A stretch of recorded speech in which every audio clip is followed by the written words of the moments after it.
So good evening, and thank you for this opportunity. It's an honor to present before such a learned audience. What I'm going to quickly walk you through is what is this industry about, why advisors and investors should think about this more seriously and start allocating. So, so this is a very simple chart. All that I've done is I've just charted out the industry size and the calendar year-wise returns. So you'll find that different asset classes go through different periods of performance. But what stands out is that the performing credit industry that Vivriti represents, beneath my founder in his earlier avatar in earlier organizations, was amongst the foremost fund managers to launch a credit fund in India, performing credit fund in India. And we've been able to consistently deliver 13% return without any volatility. The key to note is that what we have done is also a fact that if we have to withdraw 10% every year from an asset class, how the returns will differ. So one key aspect of a performing credit fund is the cash flows that it inherently throws out to investors, either quarterly or half-yearly or annually. Okay. So, so is this industry, what is this alternate thing? Is it very difficult to manage a debt fund? Yes, it is difficult to manage a debt fund with adequate diversification because we don't compete in the DCM market, we compete in the bank loan market. You will have adequate diversification only when you have crossed a particular amount size in terms of AUM. The industry has grown well. So you see that the industry has grown by at least 3 times. Today, the size of the industry is as large as the passive industry. It's close to about 11 lakh crores has been invested into AIFs. Is the industry credible? Broadly for us, 50% of our AUM is institutional AUM, meaning there's been a thorough diligence before somebody is invested, somebody like an insurance company, a pension fund, a large family office, or even when you're working with close to about 100 plus distributors now, each advisor has its own diligence policy before onboarding a particular fund. Okay. So where is the industry? This is not Vivriti statistic. This is the industry statistic from CAMS. You find that what's encouraging is that the industry is not restricted to the top 10, top 8, or the top 4 cities. So you today have close to 200 cities that are investing into, people from 200 cities investing into alternates. And when you look at the sizes, this is a very interesting slide that I wanted to spend some time on. You find that a good 40% comes in the 1-2 crore kind of category. Now just imagine if this ticket size, while a lot of people here might be under the impression that the minimum ticket size for an AIF is 1 crore, there is a concept called as an accredited investor route. Say, for example, this will be very helpful for people who are managing, say, portfolios between 5 to 10 crores, because allocating a crore from a single client into a single strategy in alternates, while alternates gives you that non-mark-to-market stable kind of return, but it can bring about a skew in terms of allocation. So what we recommend to advisors who are looking at that allocation problem is that we have solved for this thing called as accredited investor. Earlier, it used to be quite cumbersome, meaning it could take 2 to 3 weeks when you apply with one of the registered agencies to get your accredited investor certificate, after which you could invest a sum which is lower than 1 crore. So different fund houses have different limits for it. At Vivriti, we say we accept even 25 lakhs if it is coming through an accredited investor. So the definition of accredited investor is very simple. Either it is through net worth or it is through income. So individuals with a net worth of, say, 7 crores, of which 50% is in financial assets, or corporates with a net worth of 50 crore, they can get themselves accredited. It is a process where you can first initially apply for 2 years and then renew it going forward every year. So there is a small cost involved in it, but the benefit of diversification far outweighs the cost. Okay. Now coming to what we call as performing credit. So many times we are confused when it comes to debt. Like in mutual fund, it's quite simple. It starts from overnight funds, liquid funds, goes all the way to dynamic bond funds. But when it comes to private credit, different connotations have been added to it.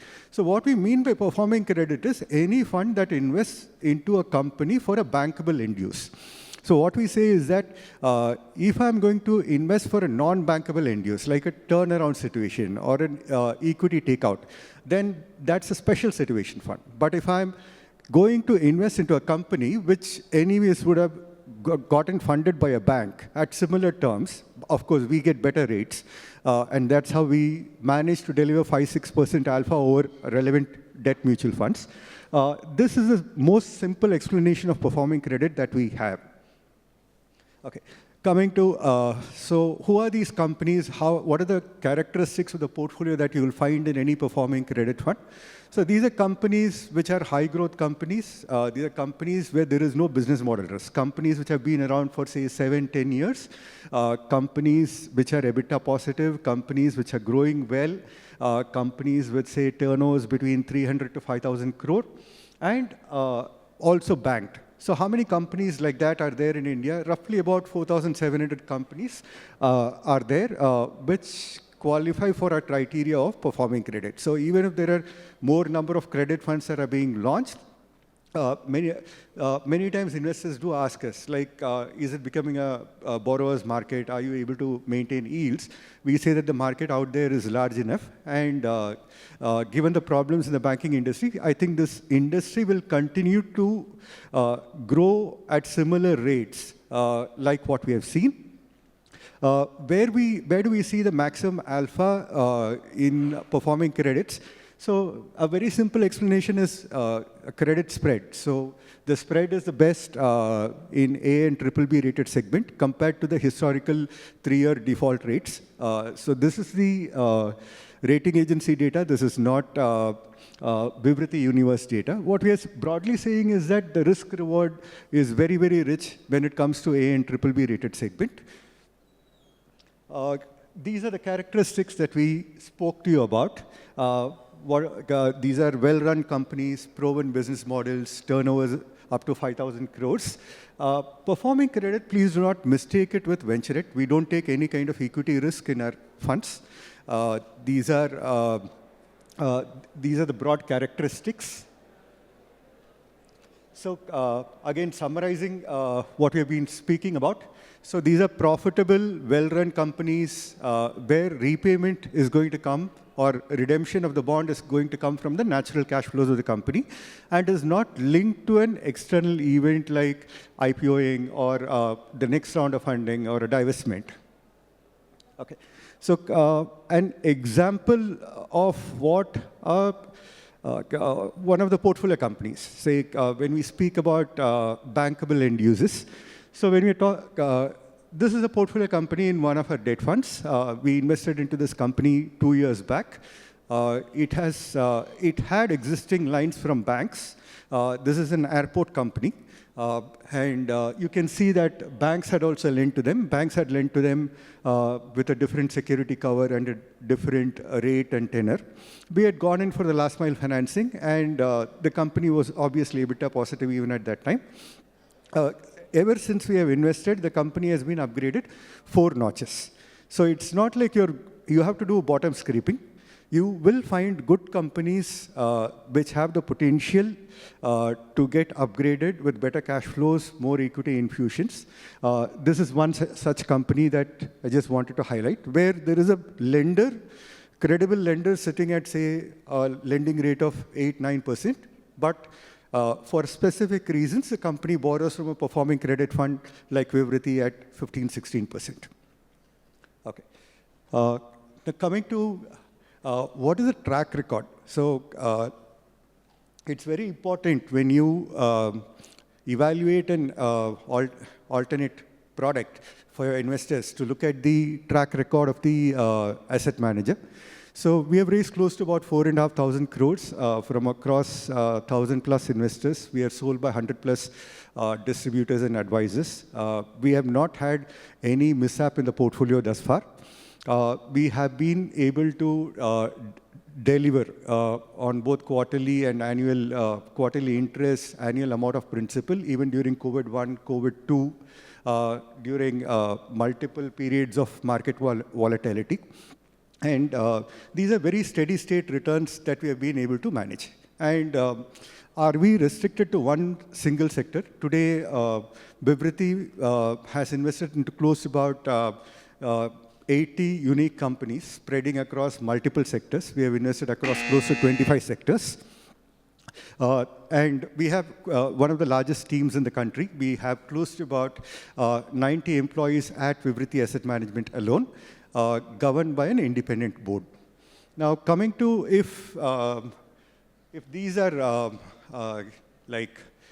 if an alternate fund is not marked to market, do you still make some capital gains out of it? Like, is there any upside that you can expect from a performing credit fund? So obviously, when there is a rating upgrade that is happening, then you will be able to make a capital gain on the bond that you're holding. So this is one of the exit track records. We made close to 3% in capital gains from our earliest fund called Vivriti Samarth Bond Fund. It was India's first AF to be rated as AA plus by CRISIL. It had a full exit much before the planned maturity of the fund. So currently what we have to offer is broadly investment grade, steady state, interest generating opportunities. Investor return expectations can be in the range of 11 to 13% depending on the strategy that you choose. We run both category 2 as well as category 3 funds. Category 2 are close-ended funds. Category 3 is an open-ended structure, semi-liquid structure is what we call it, ideally suited for a 12 to 18-month kind of an allocation. Myself and my team are around here, and we'll be able to meet you and discuss things offline. Thank you.